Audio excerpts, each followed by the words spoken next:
This is chapter 10 of Irene Hunt's Across 5 Aprils. In May of 1863, news came from the east of another Union disaster, this time at Chancellorsville. It was frightening news for, whatever one wished to believe, the very obvious fact that a Union army with the advantage of greatly superior numbers had been terribly beaten by a Confederate army with the advantage of a greatly superior general. The contrast between Robert E. Lee and Joseph Hooker was not one to bring either pride or hope to the Union cause. The papers had carried stories and pictures of Joseph Hooker all during the winter of 62 and 63. He was a tall, handsome man with wavy blonde hair and the look of a daredevil in his eyes. He was a hard drinker and a hard fighter. Fighting Joe Hooker was called, an arrogant man, highly contemptuous of McClellan and Burnside, of the Confederate Army, and of the possibility of his own defeat. Here was a dashing, fighting, confident man, the papers had said, the kind of general the North so desperately needed. And so he replaced Ambrose Burnside as commander of the Army of the Potomac. Then there was Chancellorsville, where handsome Joe Hooker folded helplessly before Lee's onslaught. In the early summer of 63, papers that had expressed admiration for his spirit and confidence were screaming for his head. But the fall of General Hooker was of little importance compared to the fact that 17,000 Union soldiers had gone either to their deaths or to a Confederate prison camp as a result of the battle at Chancellorsville. The same old fear haunted Jethro and his sister as they silently plowed the young corn during the weeks when more stories of the disaster had come with each newspaper. Was Shadrach Yale one of the 17,000? But in late June, a letter came from Shadrach, a letter which reflected the deep gloom that hung over the Army of the Potomac and the anger felt not only by the common soldier, but by many of the generals, for the kind of leadership Fighting Joe Hooker had exhibited. There was awe, too, in Shadrach's realization that once more a freak of chance had allowed him to come through alive, but there was no optimism in his hope for future battles. I've been through Antietam, Fredericksburg, and Chancellorsville, hurt only by the agony of others, but there will be more battles, and you must tell yourself sternly, Jenny, that your love for me is no more sacred than the loves for which thousands upon thousands of women are weeping today. I think it wrong that I write to you with hope and optimism for our future. I think I must prepare you for the possibility, no, the probability of heartbreak. When a man has looked upon such massive waste of life as I have witnessed in these 3 battles, the presumption to consider his own little personal dreams becomes a matter of supreme egotism. A letter from John was more cheerful. The Army of the Cumberland was on the march with General Rosecrans. For weeks they had been drilling, but now they were sure that action was about to begin. There was Confederate General Bragg in Tennessee, who must face Old Rosie before the snows fell. Most of the letter, though, was not about armies or campaigns, but of home, of Jethro's letter from the president, of Ebb's behavior. There were long paragraphs in which John wanted to know how Nancy was faring, if she was well, how much the little boys had grown, whether or not they remembered their pa. It was a good letter. Nancy read it to the family and over again to Ellen, whose lips moved while she listened, as if she were trying to memorize each word. Ebb wrote to Jethro from Mississippi. He was on a river called the Yazoo, not far from Vicksburg, digging ditches, chopping wood, and building bridges. The heat and the dirt were bad, he said, and there was an added hardness to his life, brought on by his weeks of improper absence. But Ebb accepted it with humility. It's hard to have some fellers hate you for what you have done, but the blame is mine, and I'll take what they say to me and do my job till I fall over. Ebb thought the Confederate General Pemberton up in Vicksburg was beginning to sweat, and that was fine, but the mosquitoes were awful, and lots of boys were sick with malaria. The papers had much to say of the operation around Vicksburg. What was Grant doing down there? Editors wanted to know. Was he going to continue stumbling all around the country, hesitating, bumbling, waiting week after week with an army mired down in disease-infested marshes? The men who wrote for the newspapers that Jenny and Jethro read aloud at night did not believe the Confederate Pemberton was beginning to sweat. Vicksburg, perched high on the bluffs of the Mississippi, had a natural fortification that Grant, with his inept stupidity, could not successfully storm any sooner than Joe Hooker could overtake Robert E. Lee. It was known that the president was being besieged to get rid of Grant. After all, wasn't it true that it was not Grant who had been victor at Fort Henry, but Admiral Foote and his ironclads? And on second thought, white-haired old C.F. Smith had actually been the brain behind the victory at Donelson. Nobody could deny that Grant had waited too long and had been surprised at Pittsburgh Landing. And certainly he had been driven back at Oxford, Mississippi. And in all these stories came the vague charges of drunkenness on the part of the discredited general. The stories were never verified, but they occurred often enough to arouse deep anger in the minds of people whose sons had died under Grant's command. Ellen and Matt felt that anger. For many months, neither Jethro nor Jenny ever mentioned Grant before their parents. Despite the pressures, though, the president did not remove General Grant, but Joseph Hooker was removed. Another one of the president's generals acknowledged as a failure in the command of the Army of the Potomac. Now, a new name came more fully into the public eye: George Gordon Meade. The men who came of a Sunday afternoon to talk of the war with Matt wondered how long this new general would last. The news, however, that overshadowed everything else during that June was the activity of Robert E. Lee. He had turned away from Richmond, and now, for the first time during the war, a Confederate army was penetrating into the North, into Shadrach's home state of Pennsylvania. There were many speculations. If Lee should take the cities of Harrisburg and Philadelphia, might he not go on to Baltimore and then to Washington?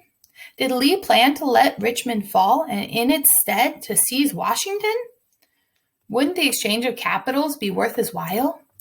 And weren't the chances for his success a good deal more than fair? This man, Lee, had become a legend, a fearful one for the North. Would it ever be possible to defeat him?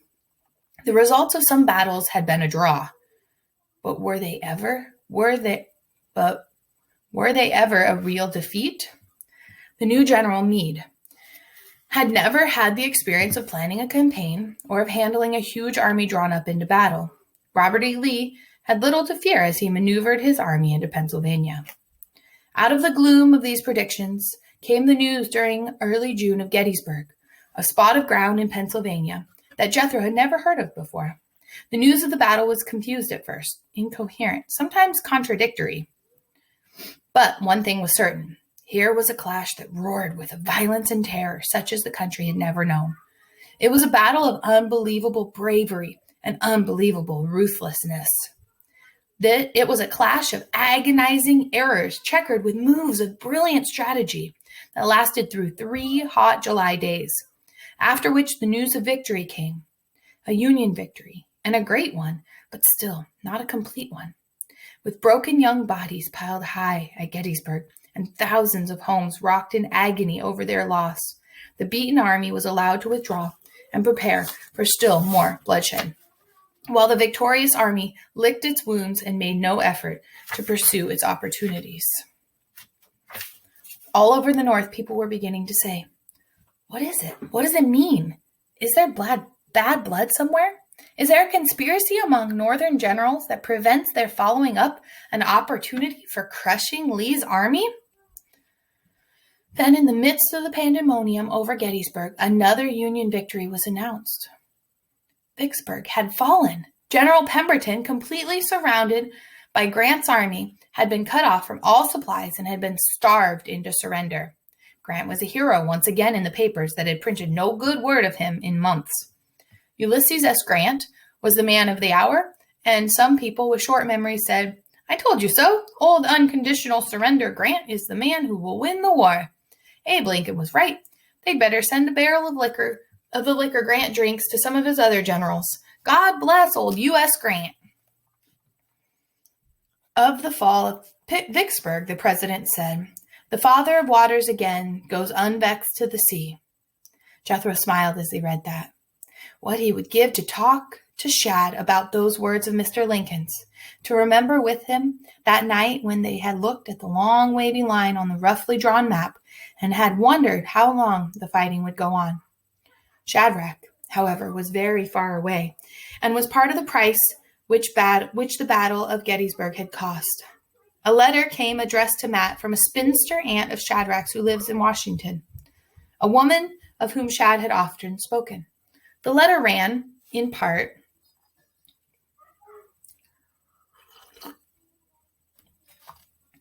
"He was brought here from Gettysburg with serious wounds which became gangrenous before his arrival.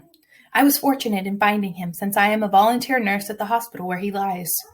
He has had short periods of consciousness, during which time he has begged me to write to Jenny Creighton. He calls for her constantly in his delirium.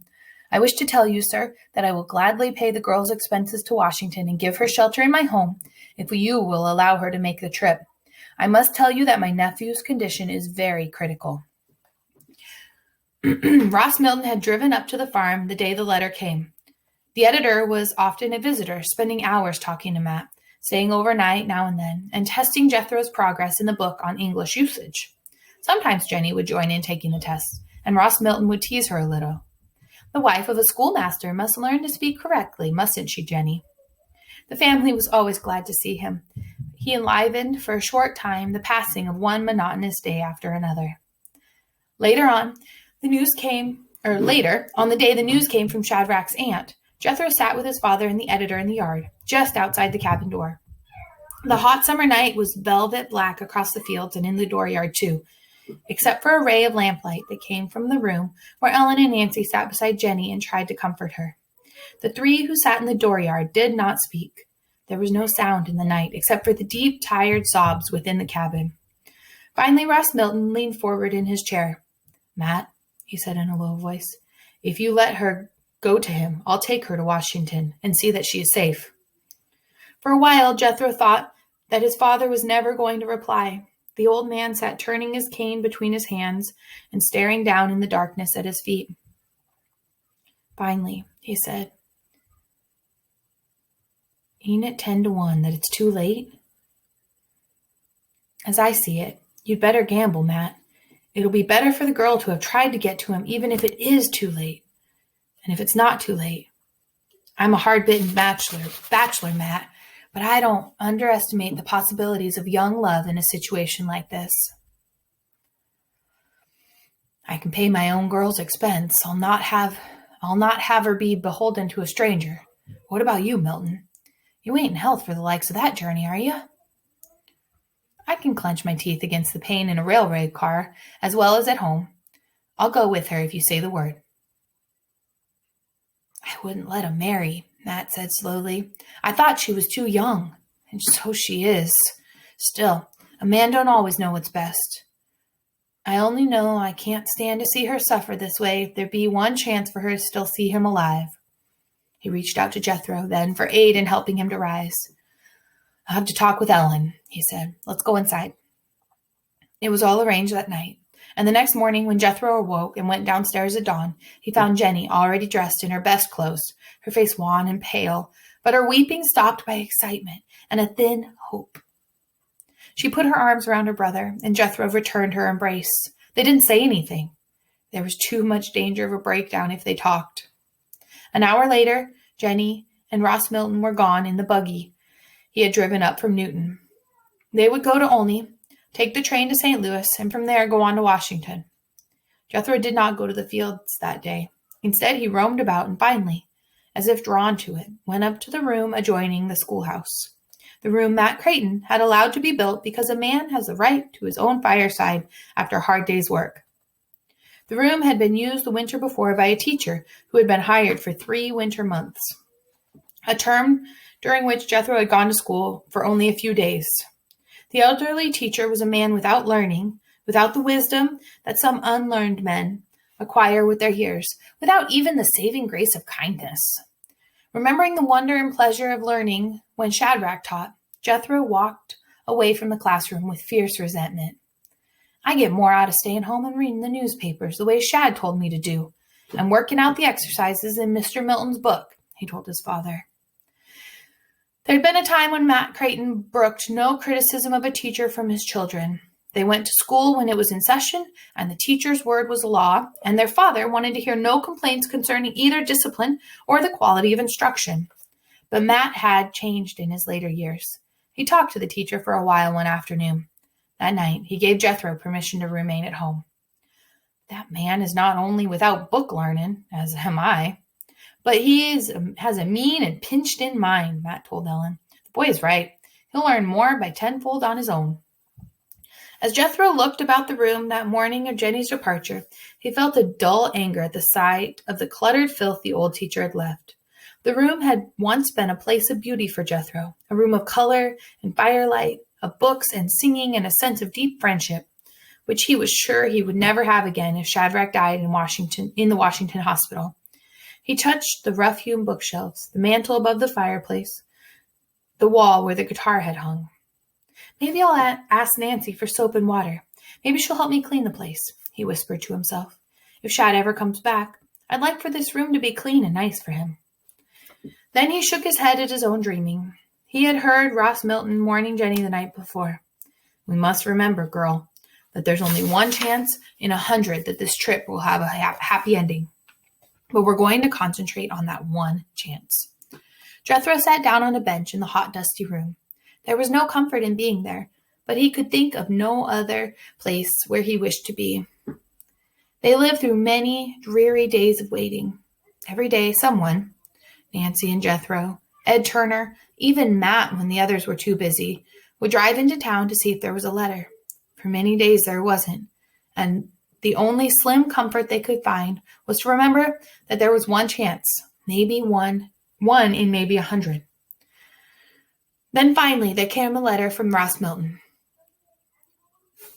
The boy is still desperately ill, but he will live. I'm convinced of that, in spite of all my fears. For if ever a lad seized life and held on to it with both hands, it was young Yale, who did so when he opened his eyes and saw that little girl you had sent to him. Whew, this is getting to me. A little emotional. Okay, there were many letters from both Jenny and Ross Milton that summer, letters that brought hope and comfort to the family at home. The long ride on the trains was like a bad dream to me, the first letter from Jenny ran. But Mr. Milton talked to me with the greatest kindness. He kept my spirits up. When finally we got here, I was so tired and my dress was wrinkled and full of dust, but the minute I saw Shad, it was like heaven for both of us. I thank you, Pa and Ma, and I will thank you all the days of my life that you let me come to him. I feel sure that you have saved his life and my happiness.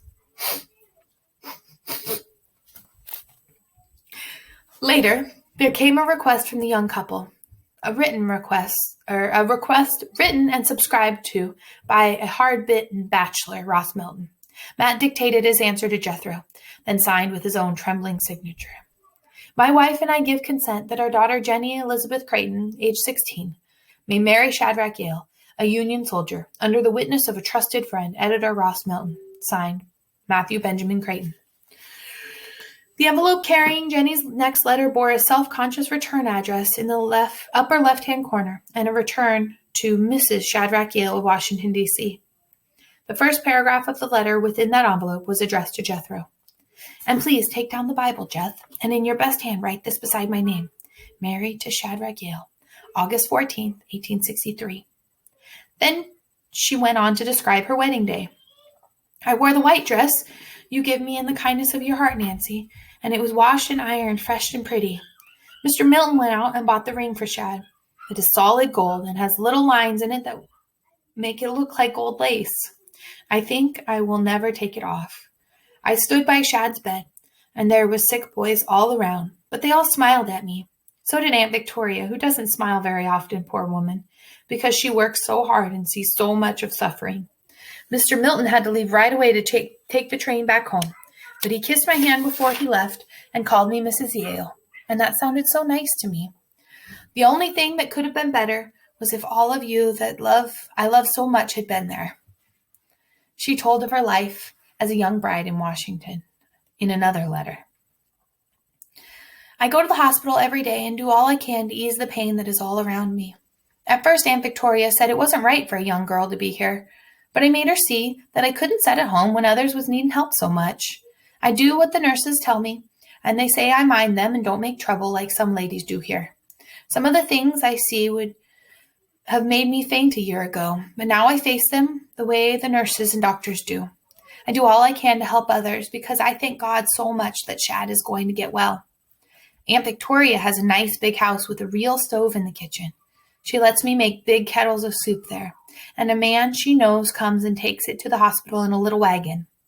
I feed as many boys as I can from it because they sometimes have to eat stuff that would be thrown away at home. Sometimes I bake fresh bread and spread it with butter, and Shad and them that is laying near him clap their hands when they see me begin to hand it out. It's hot in this city, and sometimes at night when I come back to Aunt Victoria's house, I'm tired and wishful for the silver poplars to sit under. I see all your faces in my mind, and I wonder how Jeth is getting along in the fields by himself, and I think how good it is that Nancy and the little boys are there to give you comfort.